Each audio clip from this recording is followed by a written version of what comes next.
Engineering is not boring and bland as people perceive it to be. It's actually a problem-solving role.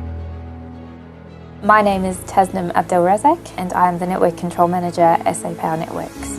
SA Power Networks is the sole electricity distributor in South Australia. We basically have two peak seasons. One is the summer season, which is when your bushfire events creep up. The other component is around autumn, which is storm events, lightning, rain, wind activity. We have a lot of transient faults, which are basically due to vegetation or animals. And we have hundreds of kilometres of line, over 1.5 million customers. So when we do dispatch crew, they can spend hours travelling to the location and patrolling the lines. The ADMS and the feeder automation scheme is going to give us better visibility of the network because it has smarter reporting capability, and it has allowed us to capture a lot of our network structure to have a centralised source of truth. To be able to restore power to the majority of customers on a feeder in under a minute is something that has never been done in SA Power Networks history.